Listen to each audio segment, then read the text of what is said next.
और सुनील दोनों बिहार के रहने वाले थे और वह दिल्ली शहर में नौकरी करते थे। वह दोनों सुबह-सुबह ऑफिस के लिए निकल रहे थे कि तभी उनके मकान मालिक उनके कमरे में आकर उनसे बोले, तुम दोनों के ऊपर 2 महीने का किराया बाकी है, कब दोगे? कुछ दिनों बाद हम दोनों अपना किराया दे देंगे। देखो तुम दोनों इस शहर में नए हो, इसीलिए तुम यहाँ के बारे में कम जानते हो।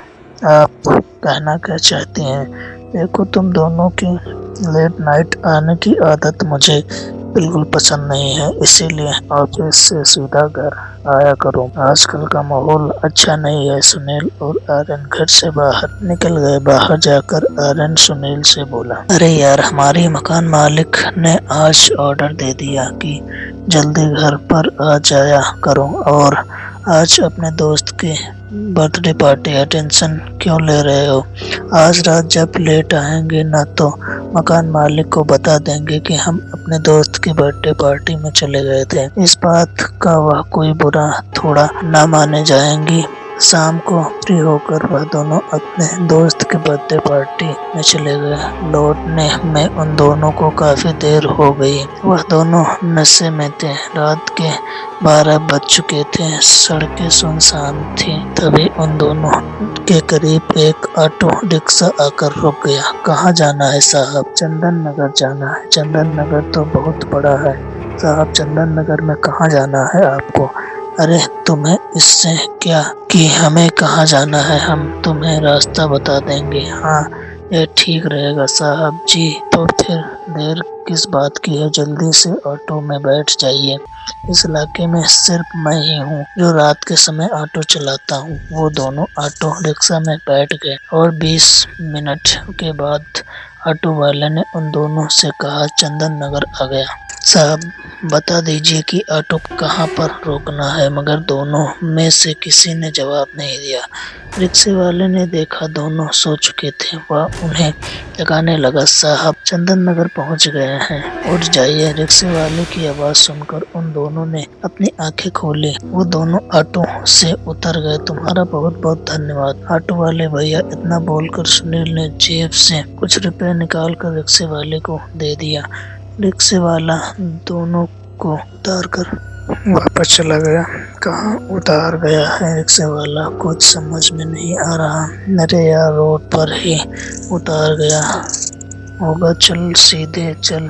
वो दोनों थोड़ी दूर चल रही थे कि तभी उन दोनों को सामने भीड़ से लगी दिखाई दी।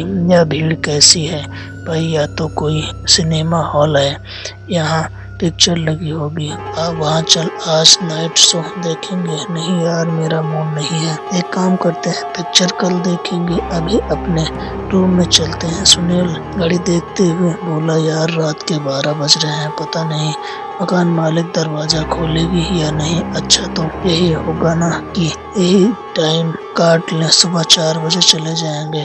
कह देंगे कि वह टाइम था। मैं टिकट ले लेता हूँ। यार टिकट लेने के लिए सुनील जैसे ही टिकट काउंटर पर पहुंचा तो वहाँ कोई नहीं बैठा हुआ था। उसने नशे की हालत में आंखों को चेक कर पैसे अंदर डाल दिए। टिकट लेकर वह आर्यन के साथ हॉल के अंदर घुस गया। अंदर एक आदमी ने उन दोनों को सीट पर बिठा दिया। आर्यन ने चारों तरफ नजर उठाकर देखा तो वहाँ पर कोई नहीं था। तू तो कह रहा था कि बहुत भीड़ है, यहाँ तो मुझे कोई दिखाई नहीं दे रहा, बस हम दोनों ही हैं। अरे यार, तुम्हें क्या लगता है मैंने क्या फिल्म देने के लिए टिकट खरीदी है? मुझे तो बस कुछ देर इसी में सोना है। तभी आर्यन ने आगे वाले सीट से किसी औरत को अपने ओर आते हुए देखा। उस औरत के बाल बिखरे हुए थे। अगले ही क्षण वह बिखरे बाल वाली औरत आर्यन के सामने थी।